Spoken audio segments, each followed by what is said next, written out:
네, 누구나 자신이 살던 시대를 가장 역동적인 시대로 기억하겠죠. 최근에 인기 드라마 폭삭 속았수다 그런 거 아니겠습니까? 그런데 정말 우리가 살고 있는 이 시대에 많은 일들을 겪습니다. 당장 투자자 입장에서는 트럼프의 상호 관세에다가 오늘 중요한 헌재 결정까지 있는데요. 네, 이런 변수들 점검하면서 중심을 잡겠습니다. 오늘 투자와 경제를 보는 깊이 있는 시선 딥사이트는 대신증권 이경민 FICC 리서치 부장님 오셨습니다. 어서 오십시오. 예, 안녕하십니까. 할 얘기가 너무 많은데요. 네. 일단 어제 미국 증시의 하락이 상당히 충격적이었다. 네. 그리고 이제 미국의 상호 관세에 대해서 미국도 굉장히 과하게 반응을 했다는 건데요. 우리는 그에 비하면 어제 상대적으로 견조했었는데 미국과 또 우리 시장 글로벌 증시 반응 좀 알려주세요. 일단은 증시 충격 강도로 보게 된다면 미국이 가장 큽니다. 네. 유럽도 하락하긴 했지만 2, 3% 정도였고 어제 중국 상해조합 지수는 0.2% 정도에서 하락을 그쳤고 어떻게 본다면은 미국이 전 세계적으로 관세 전쟁을 선포했는데 각 나라마다의 카운터파트는 미국 하나지만 미국의 카운터파트는 180개국이 되는 거지 않습니까? 예. 그럼으로 인해서 좀 시장 충격이 좀 컸다라고 볼 수 있겠고요. 가뜩이나 스태그플레이션 우려가 있던 상황에서 이로 인해서 경기는 더 안 좋아질 것이고 물가는 관세 때문에 올라갈 것이라는 걱정들이 가세하면서 시장의 충격은 좀 더 컸다. 특히 빅테크 종목들은 해외 노출도 매출 비중에서 해외 매출 비중이 한 60% 넘으니까 거기에 대한 충격도 있을 거니와 그리고 경기 불확실성, 물가 부담, 비용 압박 이런 것들이 전방위적인 증시 하락으로 이어졌던 것이 아닌가라는 생각을 합니다. 반면에 한국 같은 경우는 관세 부과로 인한 충격이 있었긴 했지만 현재로서는 반도체, 제약바이오 이런 몇몇 업종들 한국 증시에서 많은 비중을 차지하고 있는 업종들이 이번에 관세 부과에서 면제됐다는 점들도 어느 정도 선방을 했던 부분이고요. 그리고 최근 중국 경기 지표들이 좋습니다. PMI 지표가 제조업도 서비스업도 예상치를 상회하는 그림들을 보여주면서 중국 경기 회복이라는 부분들 또한 어제 낙폭을 만회하고 오늘 같은 경우도 장 초반 충격이 있긴 했지만 플러스 반전에 성공하는 모습들을 보여주는 것도 이런 전반적인 흐름들이 미국의 충격 강도보다는 중국 경기 회복에 대한 포커스들이 좀 맞춰지는 것이 아닌가라는 생각을 하고 있습니다. 다시 미국의 강세 기조가 나타날 것인가 아니면 최근에 나타나고 있는 비미국 지역으로의 강세, 유럽이나 중화권 특별히 홍콩 증시의 강세가 나타날 것인가 올해 굉장히 중요한 관전 포인트인데요. 네. 상호 관세가 발표되고도 사실은 미국은 약했고 네. 그러면 주요 국가별로 굵직한 국가들이죠, 그죠? 네. 주요 국가들에 나타날 수 있는 향후 반응이나 영향은 어떻게 봐야 될까요? 일단은 모든 국가들이 굉장히 반발을 하고 있는 상황이고 굉장히 과격한 모습을 보여주기도 하지만 전반적인 스탠스는 즉각적인 보복 관세보다는 협상. 왜냐하면 그렇죠. 4월 9일 날 발효될 예정이거든요. 그 전까지는 협상의 여지가 있고 스콧 베센트 재무장관 같은 경우는 지금 캡은 씌워져 있다. 즉 어제 발표한 관세율이 상단이고 그 이하로 낮추기 위해서는 협상 과정은 충분히 있다라는 얘기를 했고요. 오늘은 상무부 장관 같은 경우는 비관세 장벽을 낮춰라. 그리고 수입을 많이 해라. 미국산 수입을 많이 해라. 이런 가이드라인을 제시하면서 협상의 여지를 좀 열어놓고 있는 것이 아닌가라는 생각을 하고 있습니다. 그럼에도 불구하고 일단은 전 세계적으로 10% 관세가 부과되었고요. 이건 보편 관세이기 때문에 확정된 내용이라고 볼 수 있겠고요. 이 와중에 각 국가별 차별화된 관세를 얼마나 낮추느냐가 좀 중요한 포인트가 아닐까라는 생각을 하고 있습니다.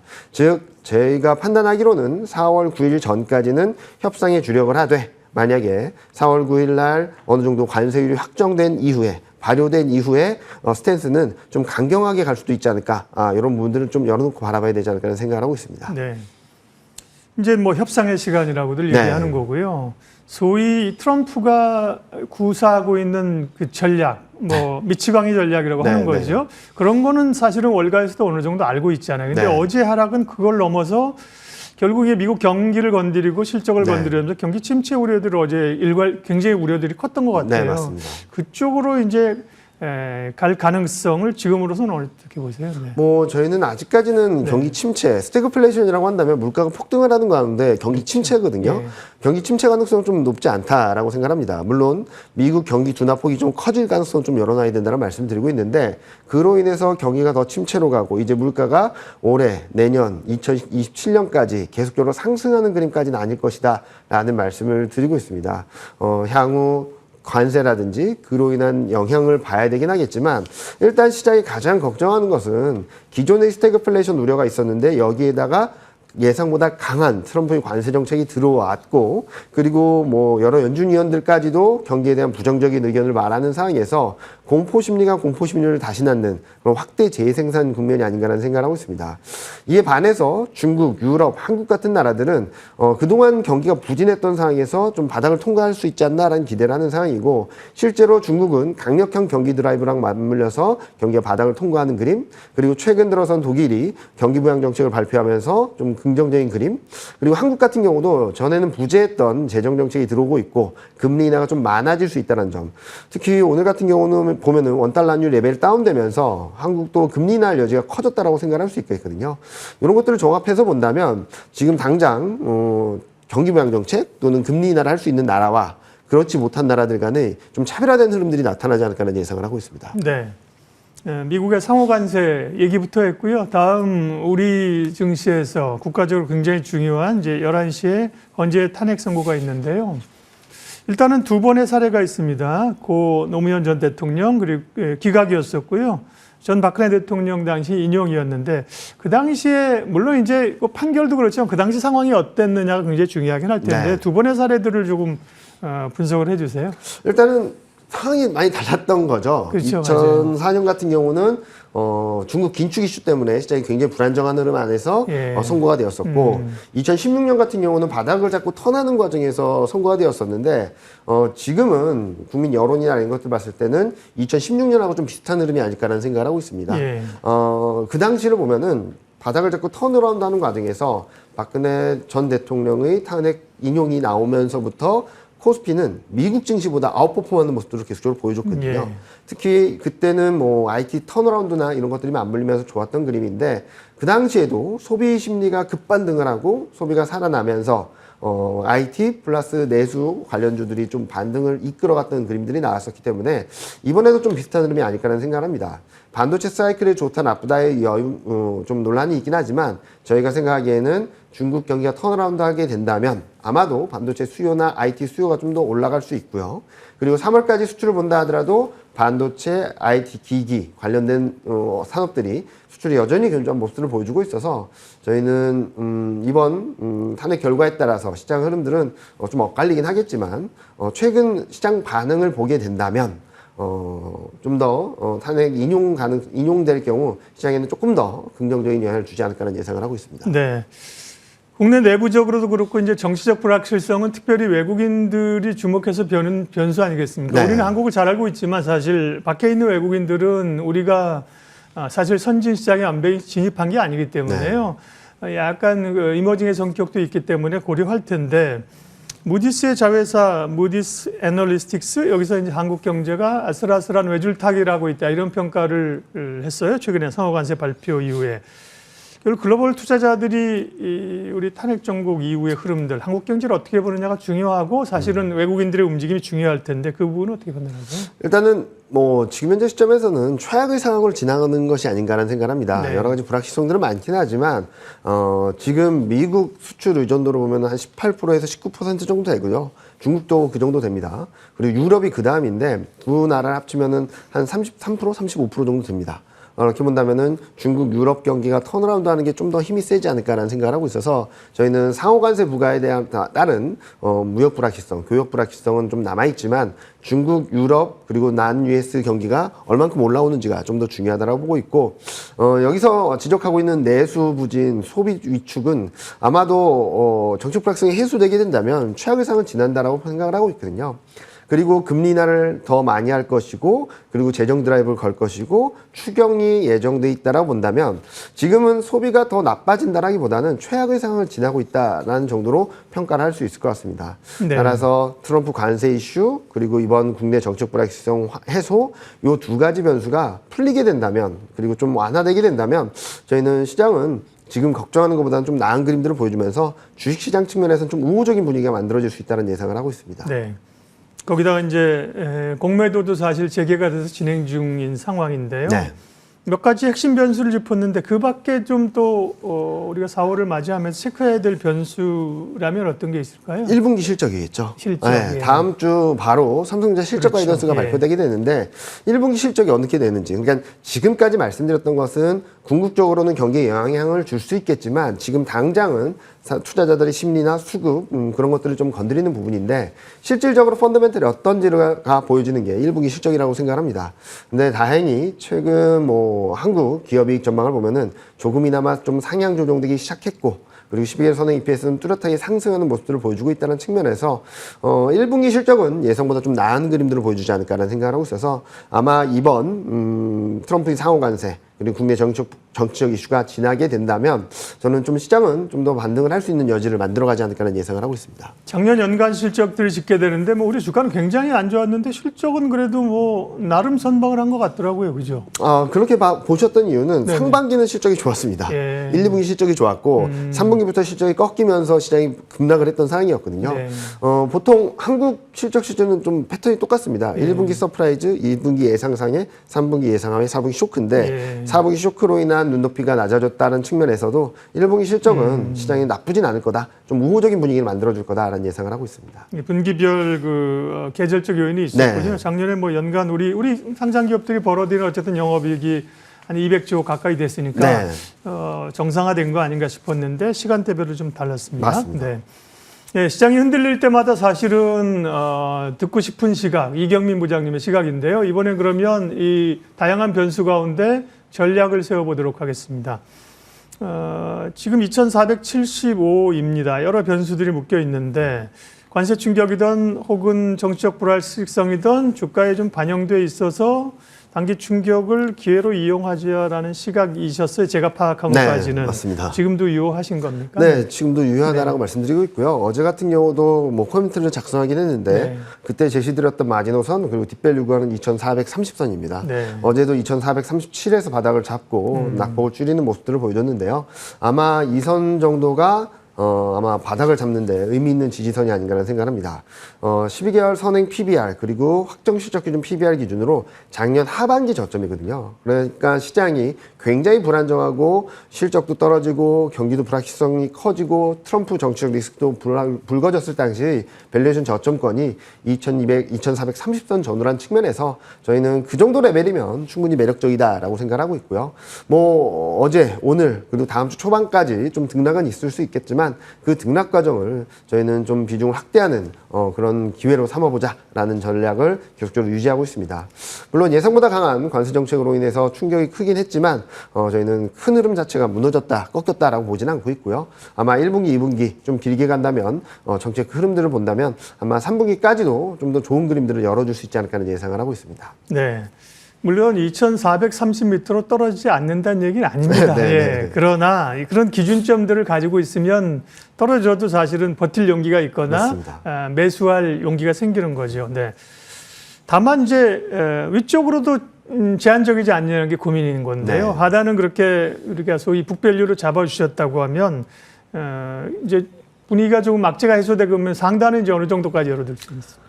일단은 뭐 4, 5월까지, 그러니까 뭐 넓게 본다면은 4, 5월까지 본다면은 한 2,750까지는 열려 있다라고 생각을 하고 있거든요. 이게 밸류에이션 수준에서 뭐 정상화되는 과정이다라고 생각을 하시면 될 것 같고, 24년 평균 수준이라고 보시면 될 것 같습니다. 밸류에이션 레벨상으로는. 그럼 어떤 동력을 할 것인가? 지금까지 시장을 괴롭혀왔던 정치적 불확실성, 그리고 뭐 트럼프 관세 우려, 이런 것들이 있긴 하지만 앞서 말씀드렸던 매크로 변수들이 좀 좋아질 수 있다라고 보고 있거든요. 이제 PMI가 좋아졌던 중국, 이제 4월 중순에는 실물 지표들, 소매 판매 산업 생산들이 좀 괜찮은 그림들을 보여줄 수 있다라고 보고 있고요. 그리고 이제 다음 주에는 삼성전자, 그 다음 주부터 이제 기업들의 본격적인 실적 시즌이 될 텐데, 실적도 뭐 중국 경기 회복, 선수요 유입, 거기다 환율 효과까지 감안해서 본다면 1분기 실적이 나쁘진 않을 거다라고 생각하고 있습니다. 즉 중국 경기 회복, 실적 개선 이 두 가지가 펀더멘탈 동력으로서 시장에 힘을 실어줄 거라고 보고 있고요. 그리고 이제 5월, 6월 지나면서 특히 미국 경기가 불안정해지면 불안정해질수록 반대급부로 들어올 수 있는 것은 금리 인하입니다. 금리 인하가 좀 빨라질 수 있다, 많아질 수 있다라는 기대감, 이런 것들이 좀 맞물리게 된다면 아마 4월, 5월에는 지금보다 더 낮은 레벨보다는 좀 반등을 이어가는 그런 그림이 나타나지 않을까라는 생각을 하고 있어서 심리적으로, 수급적으로, 그리고 여러 가지 이슈 이벤트에 흔들렸다면 앞으로는 펀더멘탈 변수에 좀 더 포커스를 맞출 필요가 있다는 말씀 드리고 있습니다. 네, 우리가 늘 듣게 되는 게 계절적으로 5월에는 팔아라는 얘기를 해마다 하고 있는데요. 네. 올해는 뭐 안 좋았기 때문에 4월에 사라 이런 얘기도 있습니다. 네. 대체적으로 사실은 시장에서 그래도 적지 않은 분들이 2분기 조정을 예상하시는 분들이 많더라고요. 네. 경기 침체 우려 이런 것 때문에 오히려 2분기 조정이 좀 세게 오면 그때 주식을 사자는 분들도 많은데 부장님 생각은 그러면 이제 2분기, 3분기 지금보다는 충격보다는 서서히 좀 네. 아까 위에 상단은 막혀 있지만 좋아지는 그림으로 보시는 거죠? 네, 충분히 네. 좋아질 수 있다고 말씀드리고 예. 있고요. 지금 충격받는 쪽은 미국이죠. 미국은 네. 전저점을 깨고 내려가고 있는 상황이고 한국 같은 경우는 전저점을 지켜내면서 좀 어떻게든 네. 낙폭을 줄이려는 모습들을 보여주고 있는데 작년과는 정반대의 흐름입니다. 작년에는 미국만 좋았고 난 US 경기가 안 좋았다면 올해는 미국은 경기 정점을 통과하고 둔화된 사이클에서 미국 이외의 지역들은 기저효과만으로도 턴어라운드하는 과정에서 강력한 경기 부양 정책이 들어오고 있다는 점들이 작년과 다른 구도를 만들어주고 있다고 보시면 될 것 같습니다. 따라서 미국은 좀 더 등락은 있을 수 있겠지만 한국 같은 경우는 차별적인 흐름들, 좀 상대적으로 강세를 보이는 그런 그림들이 나올 수 있다고 생각하고 있고요. 장 초반에는 미국 증시에 영향을 받으면서 등락은 있을 겁니다. 하지만 10시 반 이후 중국 흐름들을 따라가는 그림이 나오면서 충격이 있다 하더라도 만회하는 흐름들을 반복해 나가지 않을까라는 예상을 하고 있고요. 펀더멘탈 동력을 감안해서 본다면 아마 관세 충격이 단기적으로 세게 들어왔긴 했지만 이번 달 경제지표부터 망가지는 그림은 아닐 겁니다. 네. 오히려 다음 주에 미국이요? 발표되는 미국 같은 경우요. 다음 주에 발표되는 CPI는 둔화된다는 전망이 들어와 있고요. 이런 것들을 보게 된다면 좀 과도한 스태그플레이션의 우려도 좀 진정되면서 미국도 바닥을 잡아가는 과정이 나오게 네. 된다면 4월, 5월은 최악의 상황에서 지나서 좀 반등 시도를 이어가는 그 와중에 코스피는 좀 상대적으로 견조한 흐름을 보여주는 흐름으로 예상을 하고 있습니다. 그러면 섹터 전략 여쭤보겠습니다. 네. 자료 쓰신 걸 기준으로 저희 자료를 뽑았기 때문에 저희가 말하는 게 오류가 있으면 잡아주시고 반도체와 제약바이오 비중 확대 의견 주신 걸로 제약바이오는 뭐 일정 그 상호 관세도 피해가고 네. 모멘텀도 있는데 반도체 글쎄라는 생각도 드는데. 네. 일단 반도체 같은 경우는 최근 반도체 가격이 오르고 있죠. 예. 반도체 가격이 오르는 것은 일단은 선수요 유입이 있었습니다. 관세가 부과되기 전에 빨리 미리 사재기를 해놓자라는 네. 수요들이 있었고 여기에 중국 경기 회복이 좀 뚜렷하게 나타나고 있죠. 그리고 한국 수출도 계속적으로 좋은 그림이고요. 반도체 수출이. 무엇보다도 중국의 2구 환신 보조금 작년 대비 2배를 하기로 했는데 올해 초부터 달라진 것은 그동안에는 이구환신 보조금이 자동차, 가전, 가구에만 해당되었는데 올해 초부터는 전자기기까지 확대되면서 반도체 수요에 좀 긍정적인 그림을 보여줄 것입니다. 이러면서 레거시 반도체에 대한 턴어라운드 기대, 즉 최근까지 수출 물량은 늘었지만 수출 가격이 반도체 가격이 워낙 빠져서 수출이 불안정하다라는 얘기를 했는데 수출 물량이 견조한 상황에서 가격이 턴어라운드하게 된다면 저희는 반도체 업황이나 실적 개선 기대가 충분히 있다라고 생각하고 있고요. 예. 관세 부과 얘기들이 나오고 있습니다. 그런데 지금 이번에 관세 부과한 걸 보시면 아시겠지만 중국, 대만 굉장히 큰 관세율을 받고 있거든요. 이렇게 봤을 때 중국 압박욕이라는 점에 있어서 그리고 중국의 공급망 그런 밸류체인을 깨뜨리고 싶은 트럼프 의지를 감안해서 본다면 한국에 대한 스탠스는 다소 완화적일 수 있거든요. 왜냐하면 어떻게든 밸류체인을 만들어야 되는 상황이기 때문이죠. 예. 이런 것들을 감안해 본다면 반도체는 좀 상대적으로 매력도가 높다라고 보고 있고 제약바이오는 관세 이슈에 비껴나 있고 그리고 중국 압박 카드로서 여러 가지 정책들이 나올 텐데 예. 이때 한국 대형 바이오 업체들이 좀 수혜를 받을 수 있다는 기대감들도 있어서 네. 반도체 그리고 제약바이오 인터넷도 포함이 되어 있고요. 인터넷 같은 네, 경우는 내수 경기가 회복된다면 좀 수혜가 있지 않을까라는 예상을 하고 있고 금리 인하, 채권율이 떨어진 만큼 밸류에이션에 대한 부분들도 좀 충분히 재평가받을 수 있다는 측면에서 관심 있게 바라보시면 좋겠습니다. 방산조선된 코멘트 한 1분 이내로 간략하게만 마무리해 주세요. 네. 방산조선 계속 좋습니다. 예. 그렇지만 단기적으로 좀 가격 부담이 있다라고 보고 있습니다. 따라서 지금 따라가는 전략보다는 변동성이 커질 때마다 조금씩 모아가는 전략이 좀 유효하다라고 보고 있으니까요. 지금은 서두르기보다는 방산하고 조선은 좀 천천히 대응하자라는 말씀을 드리겠습니다. 네. 사실 불안하죠. 이제 적당히 좀 우리의 직범에서 빠져야 되는데 미국도 어제 사실 우리가 선방해줬기 때문에 한 2% 이 정도 조정 받아줬으면 마음이 편안했을 텐데 워낙 많이 흔들리고 우리가 또 정치적 이슈도 있는 상황인데 대신증권 이경민 부장님의 시각을 듣고 정리가 좀 잘 되셨기를 기대합니다. 오늘 딥사이트 대신증권 이경민 FICC 리서치 부장님 함께했습니다. 고맙습니다. 네, 감사합니다.